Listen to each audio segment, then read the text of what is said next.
यावेळेस जिल्हा परिषदेच्या निवडणुका अकोला, वाशिम, नंदुरबार, धुळे, नाशिक, नागपूर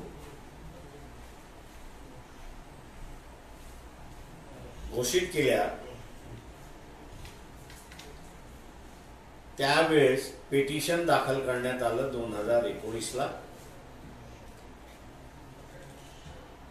की ओबीसींचं आरक्षण व्यवस्थित देण्यात आलेलं नाही।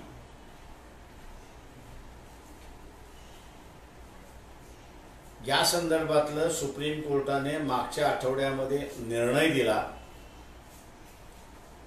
आणि मागच्या आठवड्यामध्ये निर्णय देऊन ओबीसींचं आरक्षणच काढून टाकण्यात आलेलं आहे। त्याचं सर्वात मोठं कारण की ज्या ज्या जिल्ह्यांमध्ये आपण 27% आरक्षण दिलेलं आहे त्या जिल्ह्यांमध्ये ओबीसींची संख्या किती याची जनगणना झाली नाही, एक भाग। दुसरा भाग, हे आरक्षण देत असताना कृष्णमूर्तीच्या एका जजमेंटमध्ये सुप्रीम कोर्टाने डायरेक्शन दिल्या होत्या की एक डेडिकेटेड कमिशन स्थापन करा की जे कमिशन प्रत्येक जिल्ह्यामध्ये ओबीसी किती आहेत याची आकडेवारी घेतील, फिगर्स घेतील आणि त्या प्रमाणात आरक्षण देता येईल। तिसरा मुद्दा जो असताना सुप्रीम कोर्टाने उपस्थित केला आहे आणि तो म्हणजे की मागासवर्गीयांमध्ये किती कॅटेगरीज आहेत त्याची असणारी कुठेही छाननी झालेली नाही आणि छाननी न झाल्यामुळे सुप्रीम कोर्टाने जिल्हा परिषदेमध्ये दिलेल्या 27% आरक्षण रद्द करण्यात आलेलं आहे। सुप्रीम कोर्टाने पॅराग्राफ 8 मध्ये त्याच्यात म्हटलेलं आहे की राज्य सरकारने आपली जबाबदारी आम्ही दिलेल्या जजमेंटच्या आधाराने पार पाडली नाही अशी असणारी परिस्थिती आहे। पॅरा 10 मध्ये जे काही घटनेमध्ये दुरुस्त करण्यात आली आणि जिल्हा परिषद कायद्यामध्ये त्या पद्धतीने दुरुस्ती झाली पाहिजे होती ती दुरुस्ती केली नाही असाही ठपका त्या ठिकाणी ठेवण्यात आलेला आहे। पॅराग्राफ 11 मध्ये त्यांनी असं म्हटलेलं आहे की अमेंडमेंट 12(2)(c) ऑफ 1961 हे आम्ही दिलेल्या निर्णयाप्रमाणे नाही असा ठपका त्यांनी असताना त्या ठिकाणी ठेवलाय। त्याच्यानंतर पॅराग्राफ 18 मध्ये इलेक्शन इश्यू करण्याच्या अगोदर आम्ही जे काही निर्णय दिले होते ओबीसीचं आरक्षण कशा रीतीने लागू झालं पाहिजे त्याच्या गाईडलाईन्स फॉलो केल्या नाहीत असा ठपका ठेवलेला आहे। आणि सगळ्यात मोठा ठपका हा असताना पॅराग्राफ 21 मध्ये ठेवण्यात आलेला आहे की त्यांनी असं म्हटलेलं आहे की हे जे ॲफिडेव्हिट कन्सॉलिडेटेड ॲफिडेव्हिट आम्ही मागितलं होतं हे कन्सॉलिडेटेड ॲफिडेव्हिट एका असणाऱ्या डेप्युटी कमिशनरनी त्या ठिकाणी दाखल केलेलं आहे, चीफ सेक्रेटरीनी ते दाखल केलेलं नाही अशी परिस्थिती आहे। आणि त्याच्यात त्यांनी असं म्हटलेलं आहे की K Krishnamurthy versus Union of India याचं 2010 साली ते जजमेंट आलं होतं की ते सगळ्यांवरती बाइंडिंग आहे, त्याच्या कुठेही त्यांनी हस्ताक्षर केलेलं नाही आणि म्हणून आरक्षण हे इम्पिरिकल डेटा नसल्यामुळे आम्ही दिलेला जो निर्णय आहे की 50%च्या वरती आरक्षण जाऊ नये त्या पद्धतीने असणारा हा निर्णय त्या ठिकाणी झालेला आहे। आणि सगळ्यात वाईट गोष्ट म्हणजे ओबीसींचं महाराष्ट्र शासन जे काँग्रेसचं आहे, राष्ट्रवादीचं आहे आणि शिवसेनेचं आहे, ज्याला पाठिंबा बीजेपीचा आहे, या सगळ्यांनी मिळून ओबीसीचं पॉलिटिकल आरक्षण जिल्हा परिषदेमध्ये मिळणार नाही अशीच दक्षता त्या ठिकाणी घेतलेली आहे।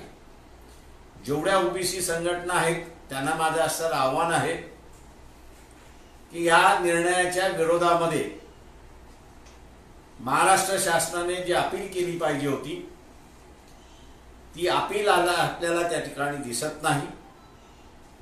सभागृहामध्ये सुप्रीम कोर्टाच्या निर्णयाची चर्चा झाली पाहिजे होती, ती चर्चाही त्या ठिकाणी होताना दिसत नाही। ओबीसीचे असणारे प्रतिनिधी, मग काँग्रेस मार्फत असणारा किंवा एनसीपी मार्फत छगन भुजबळ असतील किंवा इतर कोणी असतील, या कोणीही सभागृहामध्ये किंवा कॅबिनेटमध्ये याची चर्चा उपस्थित केलेली नाही। तेव्हा ओबीसी बांधवांना माझी असणारी विनंती आहे की जातीचा आहे म्हणून आपला नेता असं मानू नका। ज्या राजकीय पक्षाने 1980 सालापासून ओबीसीना आरक्षण मिळालं पाहिजे, जे लढले, यांच्याच पाठीमागे आपण असताना उपस्थित राहा। नाही ज्या पद्धतीने इथल्या गरीब मराठ्याचा वापर इथला श्रीमंत मराठा करतोय, तशाच रीतीने ओबीसींचा वापर मंत्रिमंडळातले ओबीसी करतील अशी परिस्थिती आहे। शासनाच्या अपील न करण्याच्या निर्णयाचा आम्ही निषेध करतोय आणि येणाऱ्या जिल्हा परिषदा ज्या आहेत, अजून त्याच्यामध्ये स्पष्ट नाही की भंडारा आणि गोंदिया याच्या निवडणुका होतील, पण जिथे जिथे उमेदवार जिथे जिथे इलेक्शन होतील त्या त्या ठिकाणी नकली ओबीसीना नाही तर खऱ्या अर्थाने जो ओबीसी आहेत अशांनाच उमेदवारी देऊन जिल्हा परिषदेच्या सत्तेपर्यंत पोहोचवण्याचा कामकाज हा वंचित बहुजन आघाडी करेल। ओबीसीनी पाठीमागे उभं राहावं अशी विनंती आम्ही त्यांना करतो। यापुढे तुम्ही ओबीसीच्यासाठी काय चळवळ किंवा आंदोलन? ते आम्ही आता असणारा जे जनगणनेचा जो मुद्दा आहे सुप्रीम कोर्टाने उचललेला आहे, त्याच मुद्द्यावरती आम्ही आता परिषदा घेणार आणि त्याच मुद्द्यावरती आम्ही असणारा आंदोलन करत राहणार। सर, खरं तर मराठा आरक्षण असेल किंवा ओबीसी आरक्षण असेल, यावरून खरं तर विधानसभेमध्ये पण खूप मोठा गोंधळ होताना पाहायला मिळाला। अशोक चव्हाण यांची जी भूमिका आहे ती विरोधकांना पटताना पाहायला मिळत नाही। तर अशोक चव्हाणचं असं म्हणणं आहे की या सगळ्यामध्ये केंद्राकडून जे पाऊल पुढे टाकायला गेलं, म्हणजे टाकलं पाहिजे ते टाकलं जात नाही। प्रश्न असा आहे की जबाबदाऱ्या ढकलणं फार सोपं जातं, पण मला असणारं काँग्रेसवाले असतील, राष्ट्रवादी असेल किंवा शिवसेना असेल, ओबीसी जनगणना करण्यापासून तुम्हाला कोणी थांबवलंय याची असणारा खुलासा करा। माझ्या माहितीप्रमाणे एक 4 की 5 वर्षापूर्वी ओबीसीची जनगणना झालेली आहे। ती अप टू डेट नसेल आजच्या ह्याच्याप्रमाणे, पण 5 वर्षापूर्वी झालेल्या जनगणनेचे आकडेवारी महाराष्ट्र शासनाकडे आहेत। ते आकडेवारी आपण सुप्रीम कोर्टापुढे सादर का केले नाहीत हा आम्ही प्रश्न या सरकारला विचारतो।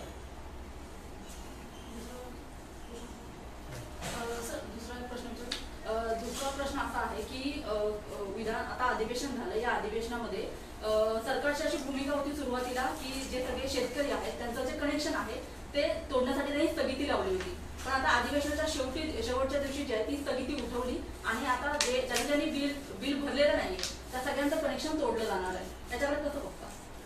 माझं अगोदरपासून आणि पहिल्यांदाच मी असताना म्हणालो होतो की मार्च महिन्यामध्ये ट्रायनी कुठलीही हिअरिंग न घेता विजेचे दर वाढवले आणि विजेचे दर वाढवल्यामुळे बिलं ही दुप्पट तिप्पट झाली अशी परिस्थिती आहे। ट्रायनी हिअरिंग केलं असतं तर आमच्यासारखे विरोध उभे राहिले असते आणि ट्रायने सादर केलेलं वाढ ही कशी चुकीची आहे ही आम्ही त्या ठिकाणी दाखवली असते। शासनाला आमचं म्हणणं होतं की ट्रायने वाढवलेलं वीज बिल हे लागू करू नका, म्हणजे कोरोनाच्या अगोदर जे बिल येत होतं तेच बिल लोकांना असताना त्या ठिकाणी मिळेल। माझा आज इथल्या मतदारांना विनंती आहे की या सरकारचं गुलाम राहण्यामध्ये काहीही अर्थ नाही। ज्या ज्या ठिकाणी वीज कापायला येतील त्या त्या ठिकाणी तुम्ही असणारं ठोका आणि या सरकारला म्हणा की तुम्हाला जर वीज माफ करता येत नसेल तर राज्यावरती राहू नका, इलेक्शन घ्या, जे येतील त्यांना आम्ही असं सत्तेवरती बसू आणि जो वीज बिल माफ करेल त्याला आम्ही सत्तेवरती बसू. लोकांनी हा निर्णय घ्यायला शिकलं पाहिजे. सर, खरं तर अधिवेशनामध्ये राज्यातल्या सगळ्या नागरिकांचे प्रश्न मांडले जातात आणि विषय त्यामध्ये असतात, पण यावेळी अधिवेशनामध्ये पहिल्या दिवसापासून शेवटच्या दिवसपर्यंत विरोधकांचा गोंधळ पाहायला मिळाला. तर हे सगळं जे चाललंय ते योग्य आहे का, काय वाटतं तुम्हाला? 17 वर्ष पार्लमेंटमध्ये राहिल्यानंतर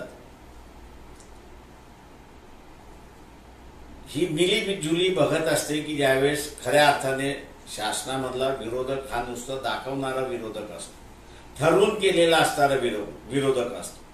काही वेळेस याची गरज असते, मी असे त्या ठिकाणी मानतो. पण महाराष्ट्राच्या विधानसभेमध्ये जे काही सेशन काळामध्ये झालं हे शासनाची मिलीजुली बघत होती.